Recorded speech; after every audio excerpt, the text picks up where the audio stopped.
Welcome back to my channel. कैसे हम बात करने वाले हैं एक real story based disaster film के बारे में जिसका नाम है कुर्स्क द लास्ट मिशन। ये फिल्म 2018 में रिलीज हुई थी और इसे डायरेक्ट किया है थॉमस विंटरबर्ग ने। IMDb रेटिंग है 6.6 आउट ऑफ 10 और 86% गूगल यूजर ने इसे लाइक किया है।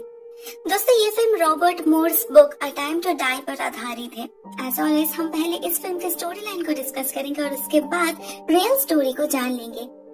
साल है 2000। ये कहानी है रशियन नेवी के नॉर्थर्न फ्लीट के बारे में। हम कैप्टन मिखाइल से मिलते हैं जो फिर से एक बार अपनी टीम के साथ समुद्र के गहराइयों में सेल करने के लिए बिल्कुल रेडी है। लेकिन उससे पहले वो लोग एक काम पूरा करना चाहते हैं, अपनी एक टीम मेंबर पवेल की वेडिंग पार्टी अरेंज करना। लेकिन इस बार भी उन्हें ठीक समय सैलरी नहीं मिली, मतलब उनके पास ज्यादा पैसा नहीं है। लेकिन इतनी सी बात के लिए उनके दोस्त की शादी रुक जाए, ये तो हो नहीं सकता। तो वो लोग सभी अपनी अपनी वॉचेस गिरवे रख देते हैं और उसके बदले में जो पैसा मिलता है उससे एक शानदार पार्टी अरेंज करते हैं। इसे तो टीम स्पिरिट कहा जाता है, फ्रेंडशिप कहा जाता है। और इस टीम के इस इंटेंस बॉन्डिंग के पीछे कैप्टन मिखाइल का क्रेडिट सबसे ज्यादा है। He is a good leader and a great human being जो अंधेरे में भी उजाले को ढूंढ लेते हैं। उनकी पत्नी तानिया हेवीली प्रेग्नेंट है। इसके अलावा भी उनका एक 3 साल का बेटा भी है, निशा, जो अपने पिता को इंस्पिरेशन मानता है। तो रात भर एंजॉय करने के बाद नेक्स्ट मॉर्निंग मिखाइल और उनकी फुल टीम अपने परिवार को अलविदा कहते हैं और निकल पड़ते हैं एक नए सफर में।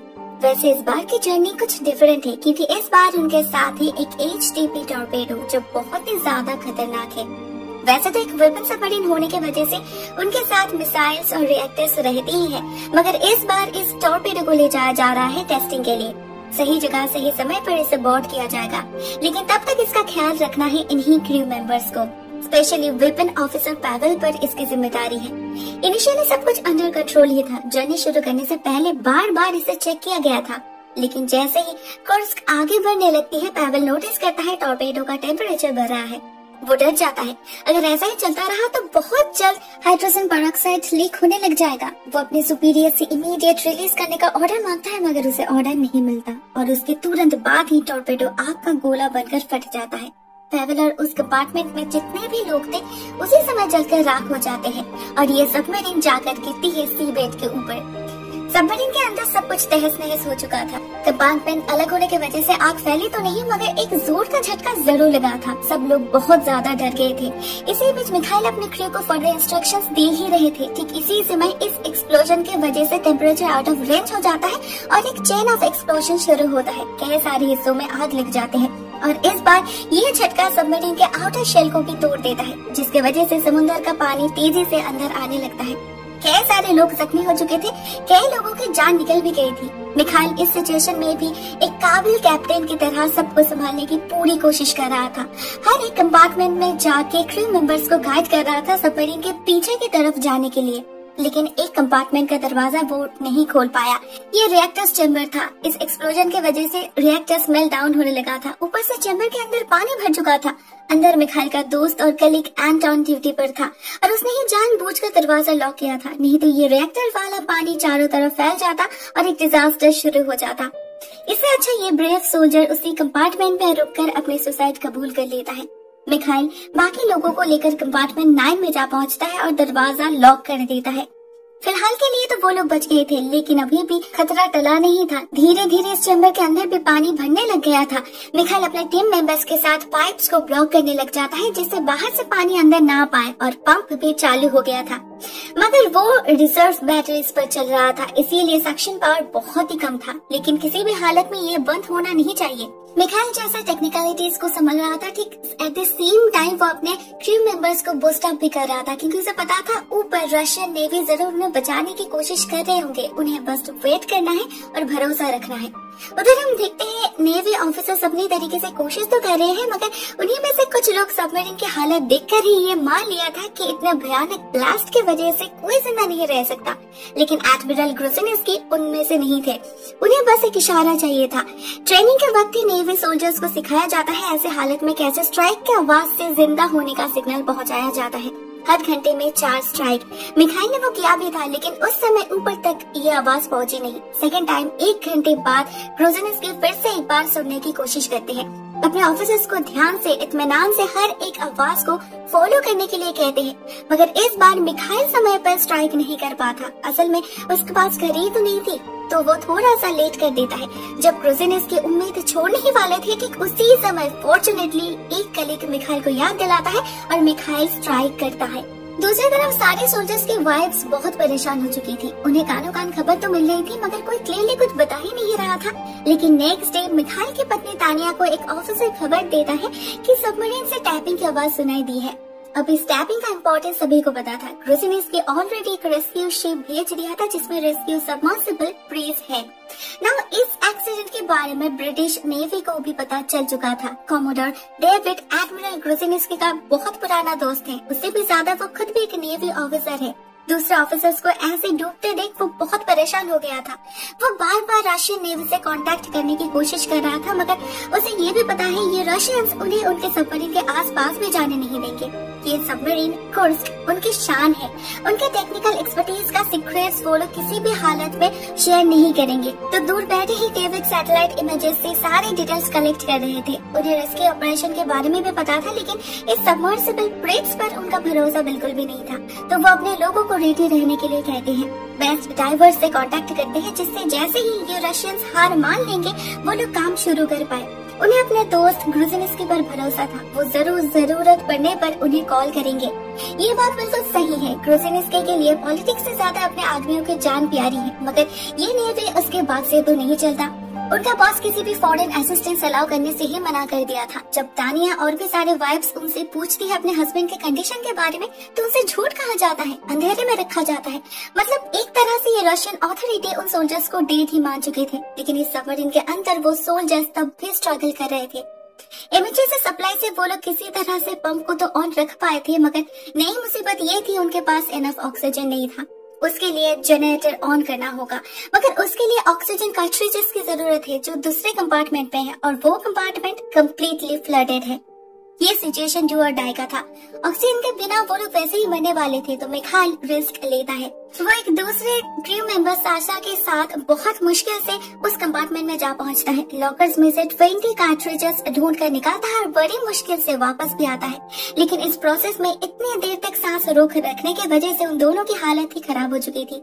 खुशी की बात सिर्फ ये है कि अभी उनके पास जिंदा रहने के लिए और ज्यादा वक्त है और उम्मीद भी। हम देखते हैं प्रीट्स कुर्स्क तक पहुंच चुका था। उन्हें टैपिंग की आवाज क्लियरली सुनाई दे रही थी। उन्हें पता था अंदर लोग जिंदा है। प्रेस डॉक करने की कोशिश करता है। अंदर जब मिखाइल की टीम को पता चलता है उन्हें बचाने के लिए लोग आ पहुंचे हैं, तो सभी बहुत खुश हो जाते हैं, पागल की तरह चिल्लाने लगते हैं। लेकिन उनकी ये खुशी ज्यादा देर तक टिक नहीं पाती, क्योंकि प्रेस डॉक कर नहीं पाता। दोनों ऑफिसर्स बार बार कोशिश करते रहते हैं, लेकिन इससे दरवाजा ही नहीं खुलता। सिर्फ उनके सबमर्सिबल का चार्ज खत्म हो जाता है, तो उन्हें लौटना पड़ता है। असल में उनके डॉकिंग इक्विपमेंट में ही गड़बड़ था। एक टायर था जिसे सालों से चेंज नहीं किया गया था। ऊपर से उनके पास एक्स्ट्रा बैटरी भी नहीं थी। मतलब उन्हें अभी 12 घंटे और वेट करना पड़ेगा इस सेट ऑफ बैटरी को चार्ज होने में। सो आफ्टर 12 आवर्स रात में प्रेस फिर से एक बार डॉकिंग की कोशिश करती है, मगर इस बार भी उन्हें कामयाबी नहीं मिलती। मिखाइल कितना भी कोशिश क्यों न कर ले, अभी इस टीम का हौसला टूटने लगा था। इस सिचुएशन में एडमिरल क्रूजिनिस्की एक बहुत ही वाइज स्टेप लेते हैं। वो पर्सनली डेविड को कॉल करके उन्हें टेलीविजन पर यह बात फैलाने के लिए कहते हैं कि ब्रिटिश तो हेल्प करना चाहता है, लेकिन ये रशियन से एक्सेप्ट नहीं कर रहे। ये बात जब तानिया जैसे लोगों के कानों तक पहुंचती है, तो नेचुरली सभी बहुत नाराज हो जाते हैं। रशियन नेवी को कोसने लगते हैं और क्रूजिनिस्की जो चाहते थे वैसा ही होता है। एक तरफ सिटीजन प्रेशर, दूसरी तरफ क्रूजिनिस्की लगातार अपने सुपीरियर को कॉल करके समझाने लग जाते हैं। इससे finally Russian navy foreign help लेने के लिए मान जाता है, मगर ये रास्ता काफी लंबा था। बीच में पूरा एक दिन बीत गया था। प्रेस और 2 बार चक्कर लगा के वापस आ चुका था और सबमरीन के अंदर उन 23 लोगों की हालत बदतर हो चुकी थी। इतना समय बीत चुका था, बैटरीज भी खत्म हो चुकी थी, मतलब पंप बंद हो गया था। पानी का लेवल तेजी से ऊपर आ रहा था, लेकिन वो लोग ऐसे मरना नहीं चाहते थे। तो उस हालत में भी वो लोग आपस में हंसी मजाक करने लग जाते हैं। जो बचा कुचा खाना था उससे एक काइंड ऑफ बफेट अरेंज करते हैं। कहीं न कहीं उन्हें एहसास हो चुका था कि वो लोग शायद मरने वाले हैं। तो मिखाइल अपनी पत्नी और बेटे के लिए एक चिट्ठी भी छोड़ता है, मगर इस सेलिब्रेशन के बीच एक क्रू मेंबर लियो के हाथ से ऑक्सीजन कार्ट्रिज पानी में गिर जाता है, जो हाईली एक्सप्लोसिव था। इससे जो धमाका होता है वही उनके सारे ऑक्सीजन खा जाता है। लेकिन वो लोग थे तो सोल्जर्स, शहीद होने वाले थे। जब उन्हें पता चलता है उनके पास सिर्फ 2 मिनट का वक्त है, सभी मिलकर एक दूसरे को सैल्यूट करते हैं, थैंक यू कहते हैं और एक ब्रेव टीम की तरह मौत को गले लगा लेते हैं।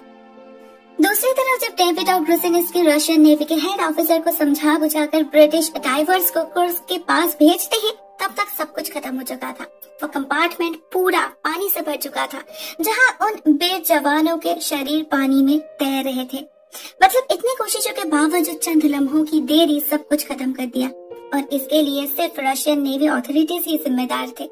उनकी इस गलती को माफ नहीं किया गया। इन सोल्जर्स के फ्यूनरल में तानिया को मिखाइल की लिखी चिट्ठी मिलती है और मीशा को अपने पिता की घड़ी, लेकिन वो छोटा सा बच्चा भी जानता था उसके पिता को इन इर्रेस्पॉन्सिबल ऑफिसर के वजह से ही मरना पड़ा, तो वो उनसे हाथ मिलाने से इनकार कर देता है। ये उसके प्रोटेस्ट करने का तरीका था, जो हमेशा हमेशा के लिए इन रशियन ऑफिसर्स के अंदर गिल्टी कॉन्शियस बनकर रह जाएगा। दोस्तों ये कहानी यहाँ पर ही खत्म होती है, और अब हम बात करेंगे रियल स्टोरी के बारे में। दोस्तों रियल स्टोरी कुछ ऐसी ही है। इन 2012 ऑफ अगस्त बैरेंस सी में सफर करते वक्त रशियन नेवी के इस न्यूक्लियर पावर्ड सबमरीन में ये भयानक एक्सप्लोजन हुआ था। 2 मिनट के अंदर 2 धमाका। मैक्सिमम क्रू मेंबर्स की जान ही चली गई थी, सिर्फ कुछ 23-24 लोग ही बचे थे। लेकिन रशियन नेवी को तो पहले इस भयानक एक्सीडेंट के बारे में भनक तक नहीं लगी। जब लगी भी तो उन्हें इस सबमरीन को लोकेट करने में ही 16 घंटे लग गए। उसके बाद 4 दिनों तक रशियन नेवी अपने इनएडिक्वेट सबमर्सिबल के साथ रेस्क्यू मिशन जारी रखा, लेकिन उन्हें भी पता था इससे कुछ नहीं होगा। लेकिन देन प्रेसिडेंट पुतिन को ये बात कौन समझाए, जब इस सबमरीन के अंदर 23 लोग ठंड में तड़प रहे थे, ऑक्सीजन खाने के बिना मर रहे थे, तब रशियन गवर्नमेंट फॉरेन असिस्टेंस से इनकार कर रहा था, जिससे ब्रिटिश नेवी को उनके टेक्निकल सीक्रेट्स के बारे में पता ना चले। फाइनली 5 दिन बाद फॉरेन हेल्प एक्सेप्ट किया जाता है, and on the 7th day British diverse submarine के अंदर जा पहुंचते हैं, मगर तब तक सब कुछ खत्म हो चुका था। उन्हें कोई भी सर्वाइवर नहीं मिलता। इसे one of the biggest navy disaster माना जाता है। 118 लोगों की जान गई थी, और इसके लिए रशियन गवर्नमेंट को बहुत ही ज्यादा क्रिटिसाइज्ड होना पड़ा था। दोस्तों अगर आपको इस एक्सीडेंट के बारे में, इस डिजास्टर के बारे में और ज्यादा कुछ जानकारी चाहिए तो मैं डिस्क्रिप्शन बॉक्स में कुछ लिंक्स छोड़ दूंगी, आप चेक कर सकते हो। दोस्तों असल में उस समय यूएसएसआर की हालत बहुत ही खराब थी। उन्होंने इस सी मॉन्स्टर कोर्स को तो बना लिया था, मगर इसे मेंटेन करना, क्रू को ट्रेनिंग देना पॉसिबल नहीं था। इवन सोल्जर्स को तो सैलरी तक ठीक समय पर नहीं मिलती, और रेस्क्यू ऑपरेशन के लिए उनके पास वैसा कुछ था ही नहीं। सब कुछ तो बिक चुका था, और ये सब कुछ ही उन सोल्जर्स को पता था, लेकिन फिर भी वो लोग अपना काम कर रहे थे। लेकिन इन शहीदों को ऐसी मौत क्यों मिली? ये तो इंसानियत के नाम पे कलंक है। सिर्फ क्रिटिसिज्म से तो उन्हें जस्टिस नहीं मिल सकती, लेकिन हम और कर भी क्या सकते हैं। दोस्तों आज की वीडियो बस इतना ही। Thank you so much for watching this video.